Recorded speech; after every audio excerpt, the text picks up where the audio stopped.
Menus کی understanding کے بعد اب میں آپ کے سامنے کچھ ایسی ٹیوٹوریل اور ایسی ٹریننگ مٹیریل پیش کرنے جا رہا ہوں جو بیسیکلی آپ کو فوٹوشاپ میں بہت ہی زیادہ ہیلپ کریں گے.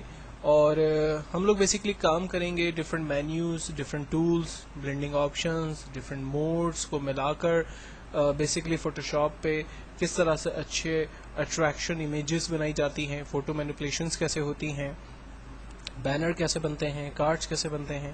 ان تمام چیزوں کو جب ہم پریکٹیکل لائف کے اندر یوز کرنے جائیں گے تو ہمیں جو ہے وہ کس طرح سے کام کرنا پڑے گا. اس میں سے کچھ چیزیں میں آپ کو اگزامپل کے طور پر یہاں پر پیش کرنے جا رہا ہوں. تو اس پہلے ٹیوٹوریل کے اندر بیسیکلی میں آپ کو یہ بات سمجھانے کی کوشش کروں گا کہ یہ شخص جو امیج میں نے یہاں پر اوپن کی ہے اسموک کر رہا ہے، اور میں چاہ رہا ہوں کہ اس کی سگریٹ سے جو ہے وہ اسموک کا جو ہے اسموک بھی نکلنا چاہیے، دھواں بھی ہونا چاہیے. تو دھواں جو کہ یہاں پر نہیں ہے وہ میں ایڈ کرنا چاہتا ہوں اس امیج کے اندر. تو یہ ایک بہت ہی چھوٹا اور آسان سا ٹیوٹوریل ہے جو سب سے پہلے میں آپ کی خدمت میں پیش کر رہا ہوں. امیج کو سلیکٹ کرنے کے بعد اب میں ایک اور پکچر اوپن کرتا ہوں جس کو میں نے پہلے سے اپنے سسٹم پہ سیو کیا ہوا ہے. وہ ایک اسموک کی پکچر ہے. میں نے ایک ایسی اسموک کی پکچر لی ہوئی ہے جس کا بیک گراؤنڈ وائٹ ہو. میں ریکمینڈ کروں گا کہ آپ بھی فی الوقت ایک ایسی ہی امیج کو سرچ کریں. یہ پکچرز عام طور پہ گوگل پہ آسانی سے آپ کو مل جائیں گی. اس پکچر کو سلیکٹ کرنے کے بعد موو کا ٹول سلیکٹ کریں اور پکچر کو جسٹ ڈریگ کریں اپنے پیج کے اوپر.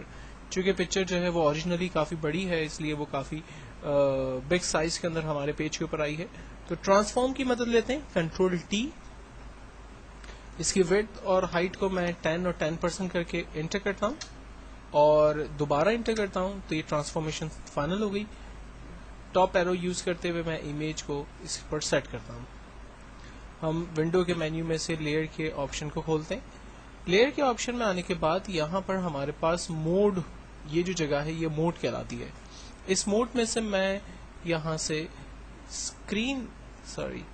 ملٹی پلائی کا آپشن سلیکٹ کرتا ہوں. جیسے ہی میں نے ملٹی پلائی کا آپشن سلیکٹ کیا آپ دیکھیں پکچر جو ہے وہ بالکل اس کا جو بیک گراؤنڈ تھا وہ بالکل ہی ڈل ہو گیا، لیکن بالکل ہلکا سا شیڈ جو ہے وہ ابھی بھی مجھے نظر آ رہا ہے. تو میں آپسٹی میں جا کر اس پکچر کی آپسٹی کو تھوڑا سا ڈل کر دیتا ہوں تو اس کا بیک گراؤنڈ جو ہے وہ کافی حد تک ختم ہو چکا ہے. اور میں اریزر کی مدد لے کر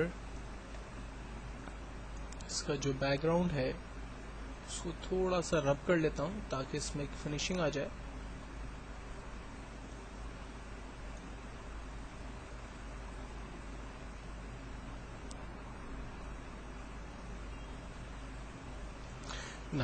اب اگر میں اس کے آپسٹی کو بڑھانا چاہوں تو میں اس کی آپسٹی کو بڑھا بھی سکتا ہوں اور اگر کم رکھنا چاہوں تو کم بھی رکھ سکتا ہوں.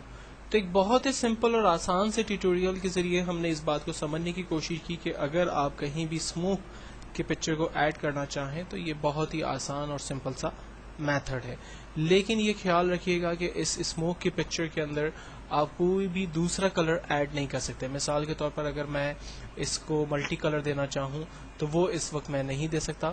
اس کی کیا ٹیکنیکس ہوں گی اس کو میں اپنے آگے ٹیوٹوریلز کے اندر ڈسکس کروں گا.